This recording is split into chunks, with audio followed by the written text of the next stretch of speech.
चलो बच्चों, तो आज हम लोग अकाउंट में सेकंड पार्ट का सेकंड चैप्टर कंटिन्यू करें ना, जिसका नाम है अकाउंटिंग फॉर डिबेंचर।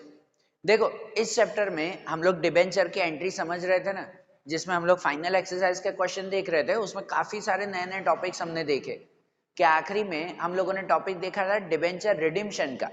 डिबेंचर के पैसे जब वापस देते हैं तो कैसे एंट्री करते हैं, वो भी हमने समझी थी कि नहीं।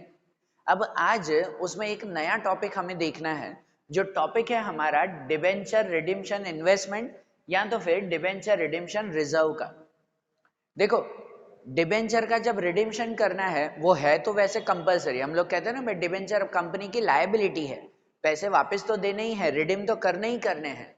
और रिडीम करने होते हैं 6 साल 7 साल 5 साल बाद, ऐसा होता है ना रिडिम्पशन। अब 5 साल बाद 6 साल बाद क्या हो जाए वो क्या पता, उस वक्त कैसी सिचुएशन है वो कुछ पता नहीं होता। इसीलिए कंपनी पहले से ही उसका कुछ मैनेजमेंट करके रखती है कि भाई डिबेंचर के पैसे 5 साल बाद वापस देने ही हैं। तो 5 साल बाद उस वक्त पैसे नहीं हुए तो कंपनी का नाम खराब हो जाएगा। पैसे तो कंपलसरी देने हैं, लायबिलिटी है। तो इसलिए कंपनी पहले से ही प्लानिंग करके रखती है और थोड़े थोड़े पैसे जो है वो अलग करके रखती है हमें। फिर अगर बाय चांस उस वक्त जो है वो कोई प्रॉब्लम हुई, अगर कुछ प्रॉब्लम हुई तो फिर उस वो जो साइड में किए हुए पैसे होंगे, जो अलग किए हुए पैसे होंगे, उसमें से पैसे चुका देंगे ना। बरोबर ना। समझो 10 लाख के डिबेंचर मैंने इश्यू किए, पब्लिक ने मुझे पैसे दिए, अब 5 साल बाद वो 10 लाख मुझे वापस देने हैं ना, ये तो कंपलसरी है ना।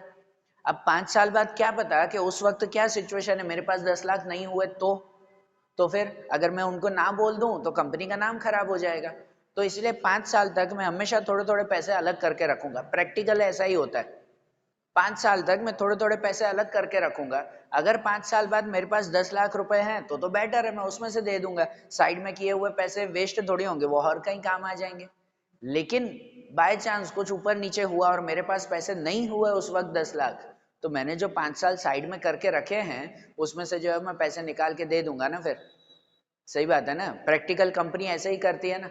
और यहां पर उनके रिलेटेड पॉइंट आता है कि for debenture redemption investment, company कितनी बार साइड में किए हुए पैसे जो है वो थोड़े से इन्वेस्ट कर देती है, रिडिम्पशन के लिए इन्वेस्ट कर देती है। इन्वेस्ट करते रहना तो वहां से पता है इंटरेस्ट भी मिलता रहेगा कंपनी को, ये भी उसका फायदा। और इन्वेस्ट करना मतलब एक तरह से साइड में रखना ही हुआ। कंपनी थोड़े थोड़े पैसे साइड में रख देती है सेफ्टी के लिए, खाली सेफ्टी के लिए, कि अगर बाय चांस रिडिम्पशन के वक्त पैसे कम पड़ गए तो थोड़ा इन्वेस्टमेंट पड़ा है ना हमारा साइड में, उसमें से दे देंगे हम लोग पैसे। सही बात है ना। तो ऐसे हमें एंट्रीज करनी है डिबेंचर रिडेम्पशन इन्वेस्टमेंट की। कंपनी की रूल बुक में, कंपनी के प्रोविजन में जो है वो लिखा हुआ होता है, जो कंपनी एक्ट है 2013। कंपनी एक्ट 2013 में लिखा हुआ है कि कंपनी को अगर इन्वेस्टमेंट करना है ना रिडेम्पशन के लिए, अगर करना है तो मिनिमम 15% ऑफ फेस वैल्यू करना होता है। डिबेंचर की फेस वैल्यू कितनी है, उसके मिनिमम 15% का इन्वेस्टमेंट करना है। 15% के कम का इन्वेस्टमेंट कंपनी नहीं करती। तो आप लोग भी जब एंट्रीज करोगे सम के हिसाब से एंट्री करोगे। फिलहाल तो हमारी कोई बड़ी कंपनी चल नहीं रही है, वैसे कोई प्लानिंग तो करनी नहीं है, हमें तो भाई सम के हिसाब से देखना है ना।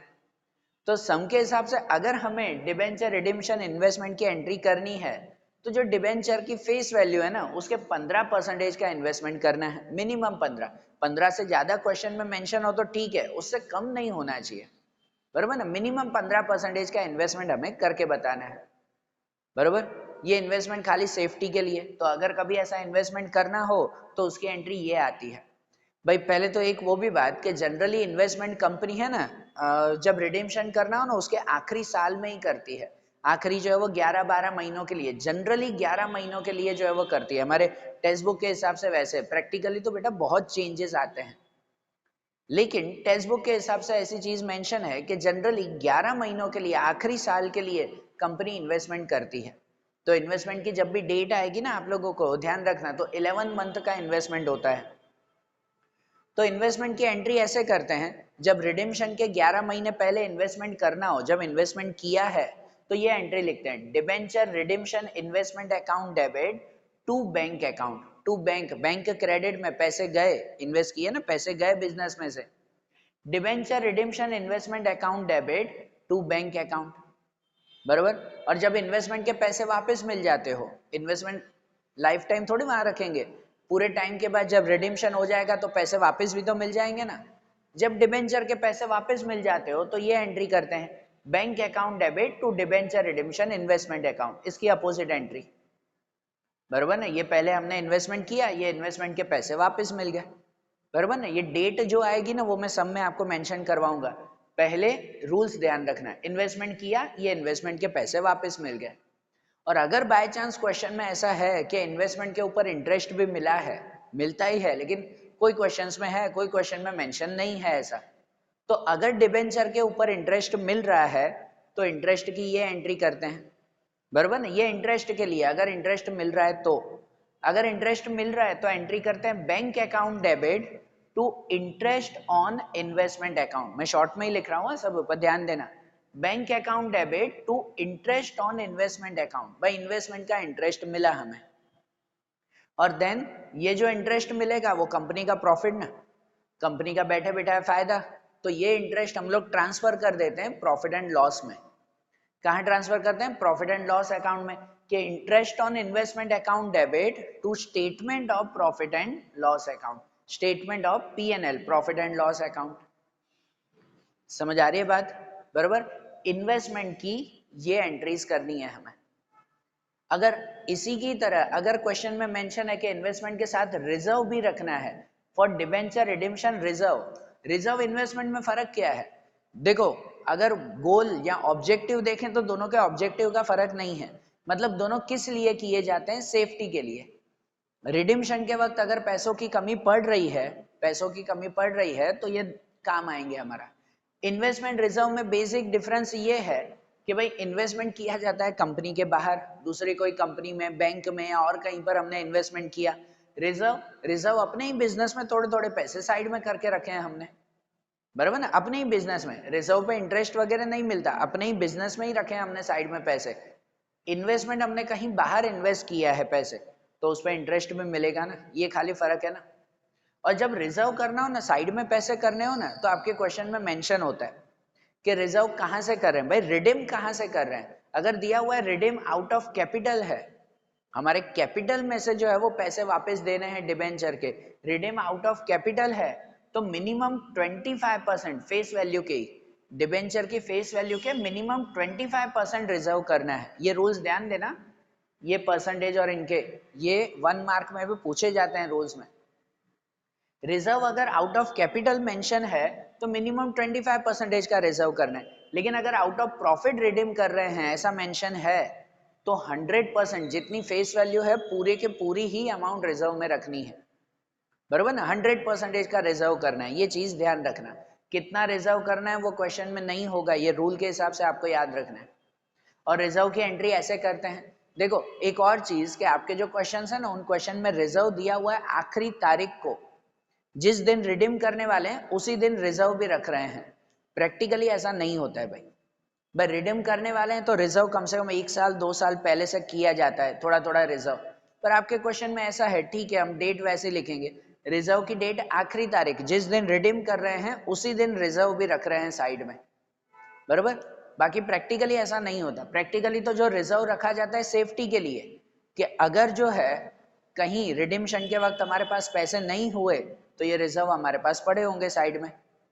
तो रिजर्व की एंट्रीज कैसे करनी है वो समझना, कि surplus in statement of profit and loss account debit, पूरा नाम लिखना, डेबिट में पूरा सेंटेंस आएगा long, surplus in statement of profit and loss account debit to debenture redemption reserve account, debenture redemption reserve account, ये रिजर्व में transfer किया।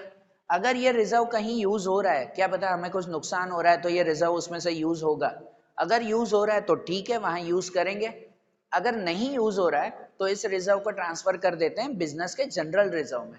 अब जनरल रिजर्व की तरह जो है वो इसका यूज होगा, जनरल रिजर्व में ट्रांसफर, कि debenture redemption reserve account debit to general reserve account. समझ आ रही है बात? ये चीज मेंशन हुई ना, इन रूल्स को लिख लो। अब आगे के काफी क्वेश्चंस इस रूल के हिसाब से आएंगे कि इन्वेस्टमेंट करना है 15% का, या तो रिजर्व करना है 25% का, तो इन्वेस्टमेंट या रिजर्व की कैसी एंट्रीज होगी वो अब हमें देखना है इसमें, ठीक है। इन रूल्स को अच्छी तरह से लिख लो। फिर आपकी फाइनल एक्सरसाइज के 20 तक के क्वेश्चंस हमने किए हैं ना, 20 तक क्वेश्चंस, तो अब क्वेश्चन नंबर 21 हमें देखना है उसमें। आपकी टेक्स्ट बुक साथ में रखो, ये रूल्स लिख लो। तो देखो क्वेश्चन नंबर 21 देखें, उसमें है कि Nupur limited issue 16,009% debenture of 100 each at a premium of 10% on 1 अप्रैल 2013। कि भाई 100 रुपए के डिबेंचर हैं, 10% मतलब 10 रुपए के प्रीमियम के साथ इश्यू किए हैं, इश्यू एट प्रीमियम। तो वो रूल्स याद आने चाहिए, है ना। अब सब रूल्स मिक्स होंगे, ध्यान रखना। इश्यू एट प्रीमियम वो एंट्री हमें करनी है। एंड रिडीमेबल ऑन 31 मार्च 2018, और 31 मार्च 2018 को रिडीम करने, मतलब इश्यू किए हैं 2013, रिडीम कर रहे हैं 2018, 5 साल बाद। और कैसे रिडीम कर रहे हैं कुछ मेंशन है, कुछ अगर मेंशन ना हो तो मतलब रिडीम एट पर, पूरी वैल्यू पे रिडीम करना है, कोई कम ज्यादा वैल्यू नहीं देनी है हमें। The issue was fully subscribed. Board of Directors decided to transfer the required amount of debenture redemption reserve as on 31st March 2018. Required amount of debenture redemption reserve. Required कितनी amount reserve करनी है, तो देखो आगे एक sentence दिया हुआ है, the debenture to be redeemed out of capital. Redeem कर रहे हैं आउट ऑफ कैपिटल, तो अगर आउट ऑफ कैपिटल है तो रिजर्व कितना करना है हमें, 15%, जो 25%, सॉरी, जितनी फेस वैल्यू होगी ना डिबेंचर की, उसके 25% रिजर्व करना है। समझ आ रहा है ना, रिक्वायर्ड अमाउंट दिया हुआ तो हमें रूल याद आना चाहिए, हाँ भाई 25% का रिजर्व है। देखो इसमें रिजर्व की डेट दी गई है 31 मार्च 2018, उसी तारीख को तो हम लोग रिडीम कर रहे हैं। प्रैक्टिकली अगर देखो जिस दिन डिबेंचर के पैसे वापस देने, उसी दिन हम लोग सेफ्टी के लिए पैसे अलग करें, प्रैक्टिकली ऐसा नहीं होता। फिर अलग क्यों कर रहे हैं, अगर पैसे उसी दिन देने हैं तो अलग कहाँ से करेंगे या क्यों करेंगे बाबा, प्रैक्टिकली नहीं, प्रैक्टिकली डेट अलग होती है, पर ठीक है इसमें जो है वो आखिरी डेट दी गई है रिजर्व की, तो हम भी वही लिखेंगे। They were also decided to invest amount into debenture redemption investment on 30 अप्रैल 2017। कुछ अमाउंट हमें इन्वेस्टमेंट भी करनी है 30 अप्रैल 2017। 18 में रिडीम करने, 17 में इन्वेस्टमेंट करना है, मतलब करीबन 11 महीने पहले। मैंने बताया ना 11 महीने पहले का ये इन्वेस्टमेंट होता है। इसमें भी दिया हुआ रिक्वायर्ड अमाउंट, रिक्वायर्ड अमाउंट मतलब कितना इन्वेस्टमेंट करना होगा, 15% का इन्वेस्टमेंट करना है हमें, बरोबर है। So investment was sold on the date of redemption of debenture, आखिरी तारीख पे इन्वेस्टमेंट सेल भी कर दिया, मतलब इन्वेस्टमेंट के पैसे वापस मिल गए हमें। And required amount for redemption of debenture were paid to debenture holder, बाकी की अमाउंट जो है वो डिबेंचर होल्डर को वापस दे दी, जो रिडीम करना था वो कर दिया हमें। तो इनकी हमें जर्नल एंट्रीज लिखनी है, और इनके साथ साथ prepare debenture redemption investment and debenture redemption reserve account, इन दोनों के अकाउंट बनाकर भी बताने हैं, बराबर ना। लेजर पोस्टिंग करता है ना, वैसे अकाउंट बनाकर बताने। ऐसे अकाउंट बनाना एग्जाम में नहीं पूछा जाता, पर ठीक है इन्होंने बताया है तो हम एक बार देख लेंगे कैसे अकाउंट बनाना है। तो इन सब की एंट्रीज करनी है ना हमें, तो इन रूल्स को देखो, मैं इसे रफ करूं तो वो प्रॉपर एंट्री समझे कैसे करनी है। ये एंट्रीज 3 स्टेप में हो गया, 3 से 4 स्टेप में। पहले इश्यू करना है, फिर इन्वेस्टमेंट करना है, फिर रिजर्व करना है, और फिर रिडीम करना है, बरोबर। 4 स्टेप में ये सब एंट्रीज होगी। पहले इश्यू की एंट्री, फिर इन्वेस्टमेंट की एंट्री करेंगे, इन्वेस्टमेंट पहले होगा ना 11 महीने पहले, फिर रिजर्व की एंट्री करेंगे, फिर आखिरी में रिडीम की एंट्री करेंगे, पैसे वापस। तो ये 4 स्टेप्स की एंट्रीज, वो ध्यान से समझना। अब तो इनकी एंट्रीज में सबसे पहले इश्यू की एंट्री ना भाई, इश्यू की एंट्री हम लोग करेंगे जो बेसिक आपको लिखवाया भी है, इश्यू एट प्रीमियम। तो उनकी एंट्रीज कैसे करते हैं, उनके रूल्स लिखवाए हैं ना। इश्यू किया है 1 अप्रैल 2013 को, तो वो एंट्री करेंगे 1 अप्रैल 1413, वो एंट्री। सबसे पहले डिबेंचर के पैसे मिले, एप्लीकेशन के पैसे मिले, वो एंट्री करेंगे, जिसमें लिखा जाता है बैंक अकाउंट डेबिट टू, कितने परसेंटेज के डिबेंचर हैं उसमें, 9% के debenture, to 9% debenture application and allotment account. Bank account debit to 9% debenture application allotment, जिसमें कितने मिलेंगे हमें या कितने मिले हैं, तो 16,000 डिबेंचर हैं। 16,000 डिबेंचर के 100 रुपीज और 10% प्रीमियम, 10% मतलब 10 रुपए का प्रीमियम, 110 रुपए मिलेंगे ना, बरोबर ना। मतलब यहाँ पर मिलेंगे हमें 16,000 के 110 रुपीज, 16,000 के 110 रुपीज, कुछ 17,60,000 हो जाएगा। वो अमाउंट यहाँ पे लिखना अब मैं अमाउंट नहीं लिख रहा हूँ यहाँ पर, ध्यान देना। पहले एप्लीकेशन के पैसे मिलेंगे ना, bank account to debenture application allotment 16,000 के 110 रुपीज यहाँ मिलेंगे, 17,60,000 बरोबर। फिर उसी डेट को उसकी अमाउंट जो है वो हम लोग क्या करते हैं, डिबेंचर में ट्रांसफर करते हैं। जब डिबेंचर में ट्रांसफर करते हैं तो डिबेंचर अलग और प्रीमियम अलग ऐसे ट्रांसफर करते हैं ना। तो उसी तारीख 1/4/13 तब जो है वो हम लोग इसे अगर डिबेंचर में ट्रांसफर करें तो 9% debenture application and allotment account debit to 9% debenture account, debenture application allotment to 9% debenture, जिसमें 16,000 डिबेंचर के 100 रुपीज ट्रांसफर करेंगे। यहाँ पर कितने ट्रांसफर होंगे, 100 रुपीज। डिबेंचर में तो पूरी वैल्यू ना, फिर उसके साथ ट्रांसफर होंगे हमारे प्रीमियम के पैसे, जो 10 रुपए का प्रीमियम है वो भी, बराबर ना, उसके साथ प्रीमियम के पैसे ट्रांसफर होंगे। उसी तारीख को 1/4/13 के 9% debenture application allotment account debit to security premium reserve account, security premium reserve, जिसमें 16,000 के 10 रुपीज होंगे। प्रीमियम के 10 रुपए है ना, 16,000 के 10 रुपीज वो प्रीमियम में ट्रांसफर, बराबर। ये इश्यू की एंट्री हो गई। पहले मिले पैसे 110, जिसमें से 100 रुपए डिबेंचर में, 10 रुपए प्रीमियम में ट्रांसफर किए हमने, ठीक है। इश्यू हो गया हमारा, इश्यू हो गया। अब रिडीम की एंट्री करते हैं। रिडीम की एंट्री से पहले ये चीज एक याद रखना ही हर सम के लिए कि रिडीम कैसे करना है। रिडीम एट पर है ना, दिया हुआ है क्या कि रिडीम प्रीमियम पे करना है, ऐसा कहीं सम में मेंशन है, देख लो सम में, नहीं दिया हुआ कहीं पर भी। तो रिडीम प्रीमियम पे नहीं करना है। अगर प्रीमियम पे करना होता तो याद है इसी के साथ एक एक्स्ट्रा वो लॉस वाली एंट्री करते। अगर रिडीम एट प्रीमियम होता तो एक्स्ट्रा लॉस वाली एंट्री होगी, तो वो नहीं, ठीक है, तो वो नहीं करना है। तो अब आगे एंट्री करें। मैंने बताया था पहले इश्यू, इश्यू के बाद जो है वो होगी इन्वेस्टमेंट की एंट्री, फिर इन्वेस्टमेंट की एंट्री होगी इसमें। तो इन्वेस्टमेंट की एंट्री करते हैं। इन्वेस्टमेंट कब करना है, 11 महीने पहले।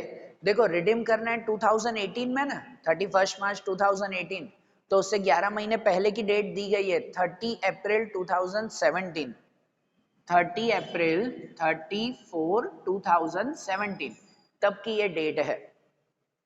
इस तारीख को हमें इन्वेस्टमेंट करना है ना, बराबर ना। तो इसमें अगर हम लोग इन्वेस्टमेंट करें तो इन्वेस्टमेंट की एंट्री करते हैं कि debenture redemption investment account debit, debenture redemption investment account debit to bank account, debenture redemption investment to bank account. अब इन्वेस्टमेंट कितने करने हैं कुछ मेंशन नहीं है ना, तो हमने रूल वाइज देखा है इन्वेस्टमेंट मिनिमम 15% करते हैं। कुछ मेंशन ना हो तो 15% का इन्वेस्टमेंट। 15% किसका, ये फेस वैल्यू का, जो डिबेंचर में ट्रांसफर करते हैं ना 100 रुपए, वो फेस वैल्यू। 16,000 के 100 रुपीज अगर कहो तो फेस वैल्यू होती है 16 लाख, 16 लाख रुपए होते हैं, बराबर। उस 16 लाख के 15% जो है वो हमें इन्वेस्टमेंट करना है, सही बात है। 16 लाख के 15% वो इन्वेस्टमेंट में जाएगा ना, जो 16 लाख के 15% हो जाएंगे 2,40,000, बराबर ना। कितना जाएगा इन्वेस्टमेंट में, 2,40,000 इन्वेस्टमेंट। अब अमाउंट लिखना है यहाँ पर 2,40,000, इतना इन्वेस्टमेंट करना है। और फिर इन्वेस्टमेंट की दूसरी एंट्री क्या आती है कि इन्वेस्टमेंट बेच दिया, पैसे वापस, बरोबर ना। ये इन्वेस्टमेंट किया, फिर इन्वेस्टमेंट के पैसे वापस लिए। वापस कब लिए हैं, तो दिया हुआ है देखो, investment were sold on the date of redemption of debenture. हमेशा जब आखिरी तारीख होती है ना, जब रिडीम करना है, उसी दिन इन्वेस्टमेंट के पैसे वापस मिल जाते हैं। तो रिडीम कब करना है हमें, 31 मार्च 2018, इसके 11 महीने बाद, तब हमें डिबेंचर के पैसे, इन्वेस्टमेंट के पैसे मिल जाएंगे ना। 31/3/18 ये डेट आएगी ना कि इन्वेस्टमेंट के पैसे मिल जाएंगे। हम उसी तारीख लिखते हैं, बाकी तो 11 महीने का गैप होता है, हम ऑन द स्पॉट लिख रहे हैं, ये इन्वेस्टमेंट किया, इन्वेस्टमेंट के पैसे वापस, बराबर। बाकी तो 11 महीने का गैप होता है ना उसमें। सो यहाँ पर इसके 11 महीने बाद 31/3/18 को इसके पैसे मिल जाएंगे, तो उसकी अपोजिट एंट्री करते हैं, bank account debit to debenture redemption investment account, जिसमें पूरी अमाउंट वापस मिलेगी ना। डिबेंचर के जो 16 लाख के 15% हमने जो है वो इन्वेस्टमेंट किया है वो पूरे मिल जाएंगे हमें, 2,40,000 वापस मिल गए हमें। ये इन्वेस्टमेंट की एंट्री हो गई, बराबर। पहले इश्यू, फिर इन्वेस्टमेंट, अब तीसरी रिजर्व की एंट्री। अब रिजर्व करना है ना, तो रिजर्व कब और कितना करना है, तो रिजर्व भी दिया हुआ आखिरी तारीख को ही करना है, 31 मार्च 2018, इसी तारीख को रिजर्व करना है। और रिजर्व कितना, कुछ मेंशन ना हो तो 25% का रिजर्व, बराबर ना। तो इसी तारीख को रिजर्व करेंगे 31/3/18, 31/3/18 को रिजर्व करेंगे, जिसकी एंट्री लिखवाई थी, जो रूल्स में लिखवाई थी एंट्री वही है, खाली तारीख ध्यान दिया करो और अमाउंट ध्यान दिया करो। तो यहां पर आएगा surplus in statement of profit and loss account debit, पूरा लिखता है ना, surplus in statement of profit and loss account debit to debenture redemption reserve account. Surplus in statement of profit and loss account debit to debenture redemption reserve. कितने reserve, 25%। 25% भी किसके, वही face value के। जो फेस वैल्यू है वो 16,000 के 100 rupees है ना डिबेंचर के, 110 रुपए नहीं है, प्रीमियम नहीं गिनते उस पे, जो फेस वैल्यू है उसी पे ही, भले डिस्काउंट प्रीमियम इसमें नहीं गिनते, इसमें वही पूरे 16 लाख के 25% जो है वो हमें ट्रांसफर करने रिजर्व में। तो 25% रिजर्व में ट्रांसफर करो तो कितने, कुछ 4 लाख हो जाते हैं। 16 लाख के 25% 4 लाख रुपीज रिजर्व में ट्रांसफर, बराबर। फिर देखो मैंने जो रूल्स लिखवाया ना, उसमें रिजर्व के साथ ही एंट्री लिखवाई थी कि रिजर्व के पैसे अगर यूज ना हो तो उसे जनरल रिजर्व में ट्रांसफर कर देते हैं। वो रिजर्व की 2 एंट्री बताई ना। तो देखो बेटा, जनरल रिजर्व में जब ट्रांसफर करना हो ना, तो हमेशा सम की आखिरी एंट्री वो करना रिजर्व में ट्रांसफर करने की।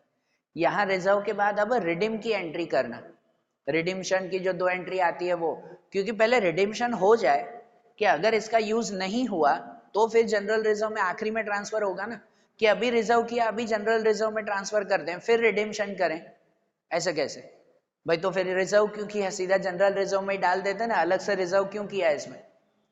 तो इसलिए ये रिजर्व करके पहले रिडीम करेंगे, जो ट्रांसफर करना है जनरल रिजर्व या प्रॉफिट एंड लॉस कभी भी ट्रांसफर करना हो ना, तो वो ट्रांसफर हमेशा आखिरी में होता है, लास्ट एंट्रीज में होता है वो, ठीक है ना, ये चीज याद रखना बेटा।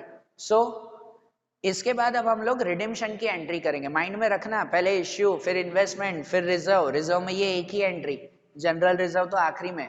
अब रिडेम्पशन, रिडेम्पशन भी इसी तारीख को करना है ना, 31/3/18। अब जो रिडेम्पशन करना है वो रिडेम्पशन है कैसे, एट पर, रिडीम एट पर, पूरी वैल्यू देनी है। तो आपको रूल्स लिखवाए थे आगे, रिडीम एट पर तो कैसे लिखते हैं, उनकी 2 एंट्री। पहले काउंट कर लेना कितने रुपए देने हैं, कि यहाँ पर कितने परसेंटेज है, 9%।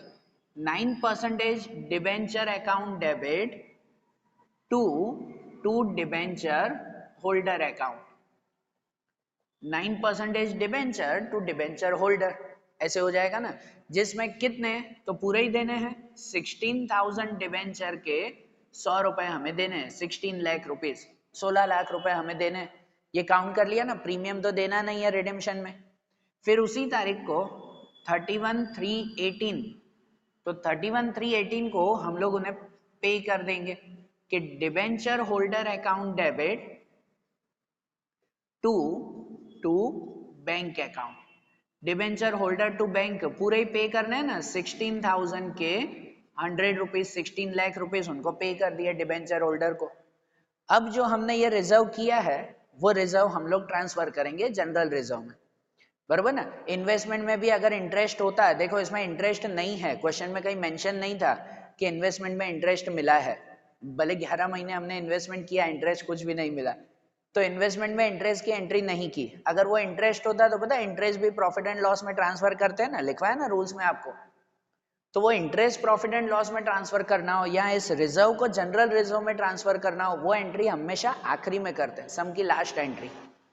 तो इसे अब जनरल रिजर्व में ट्रांसफर कर देंगे लास्ट में, तारीख तो वही 31/3/18 को, इसे रिजर्व में ट्रांसफर करें तो debenture redemption reserve account debit to general reserve account, कि ये रिजर्व का कहीं यूज नहीं हुआ तो जनरल रिजर्व में, देखो कोई सम में यूज होगा ही नहीं, ऐसे हमारे सम्स है ही नहीं कि इस रिजर्व का कहीं यूज करो, उसे जनरल रिजर्व में ट्रांसफर तो करना ही है। जो 4 लाख यहाँ पे रखे वही 4 लाख जनरल रिजर्व में ट्रांसफर, लेकिन वो एंट्री तो आखिरी में करेंगे ना, बताएंगे ना हाँ भाई रिडिम्पशन हो गया, कहीं यूज नहीं हुआ तो अब रिजर्व में ट्रांसफर करो। तो उसमें वही 16 लाख के 25% हम लोग रिजर्व में ट्रांसफर करेंगे। बरोबर, आई बात समझ में? ये सम कंप्लीट ना, ये हो गया issue, investment, reserve and Redemption, ये 4 एंट्रीज हो गई। क्लियर? तो अब ये 4 एंट्रीज हो गए। अब एक साथ में पूछा हुआ है कि डिबेंचर, रिडिम्पशन, इन्वेस्टमेंट और रिजर्व अकाउंट बना के बताओ, तो वो अकाउंट बना, उसमें एक एक एंट्री होगी, शॉर्ट जो है वो अकाउंट बनेगा। इसे समझ लो, लिख लो अच्छी तरह से, तो वो अकाउंट कैसे बनाना है वो समझा रहा हूँ फिर। देखो अब जैसा ये अकाउंट बना है ना कि डिबेंचर रिडिम्पशन इन्वेस्टमेंट अकाउंट और दूसरा डिबेंचर रिडिम्पशन रिजर्व अकाउंट, ये दोनों अकाउंट बनाना है। अकाउंट मतलब वो लेजर पोस्टिंग करनी है ना, पता है ना, डेबिट और क्रेडिट साइड हम लोग बनाते हैं। डेबिट साइड पे लिखते हैं date, particular, JF, general folio number और अमाउंट। यहाँ पर भी डेट, पर्टिकुलर, जेएफ और अमाउंट, इसमें भी वैसा ही। पहले इन्वेस्टमेंट अकाउंट देखें, डिबेंचर, रिडिम्पशन, इन्वेस्टमेंट, तो 2 ही एंट्री करनी होती है। पहले कहीं इन्वेस्टमेंट किया, फिर इन्वेस्टमेंट के पैसे वापस मिल गए, 2 ही एंट्री बतानी है ना इसमें। पहले इन्वेस्टमेंट किया, कब इन्वेस्टमेंट किया था, डेट याद रखना। तो हमने इन्वेस्टमेंट किया था 30 अप्रैल 2017, पता है ना, 11 महीने पहले। आपने जो जर्नल एंट्रीज में डेट लिखी वो इन्वेस्टमेंट किया ना, तो यहाँ पे लिखते हैं 30 अप्रैल 34/2017 डेट में लिखते हैं। हमने इन्वेस्टमेंट किया तो यहाँ पे लिख देते हैं बैंक अकाउंट, हमारे पैसे गए वो। तो बैंक अकाउंट कितना इन्वेस्टमेंट किया था, 16 लाख के 15% थे, मतलब 2,40,000 थे ना, 2,40,000 का इन्वेस्टमेंट किया। फिर 11 महीने बाद आखिरी तारीख को हमने वो डिबेंचर रिडेम्पशन इन्वेस्टमेंट जो था वो पैसे वापस ले लिए, इन्वेस्टमेंट के पैसे मिल गए हमें। तो मिल गए, इन्वेस्टमेंट कैंसिल किया, तो 31/3/18 को डेट वो आएगी ना 31/3/18, यहाँ पे लिख देंगे बैंक अकाउंट कि बैंक अकाउंट, उसमें हमें 2,40,000 रुपीज वापस मिल गए। बस ये अकाउंट हो गया, इसमें और कुछ भी नहीं करना है, ये बस 2 ही एंट्री होगी ना। पहले इन्वेस्टमेंट किया, इन्वेस्टमेंट हमारी एसेट्स है, डेबिट में लिखते हैं ना, तो पहले इन्वेस्टमेंट किया इसलिए पहले डेबिट में लिखेंगे। 2,40,000 का इन्वेस्टमेंट, पैसे दिए हैं इसलिए बैंक अकाउंट लिखते हैं ना। फिर वो इन्वेस्टमेंट कैंसिल करवा दिया, पैसे वापस मिल गए, तो क्रेडिट में लिखते हैं बैंक अकाउंट, पैसे मिल गए 2,40,000। क्लियर? रिजर्व में भी ऐसे ही, पहले हमने रिजर्व किया, surplus in statement of profit and loss account debit to debenture redemption reserve account, पता है ना, पहले प्रॉफिट एंड लॉस में से हमने थोड़े से अलग रिजर्व किए 25% के, फिर उस रिजर्व को जनरल रिजर्व में ट्रांसफर कर दिया। बरोबर ना? तो पहले रिजर्व किया, तो रिजर्व हमारा लायबिलिटी टाइप होता है, तो उसे यहाँ लिखा जाएगा ना क्रेडिट में।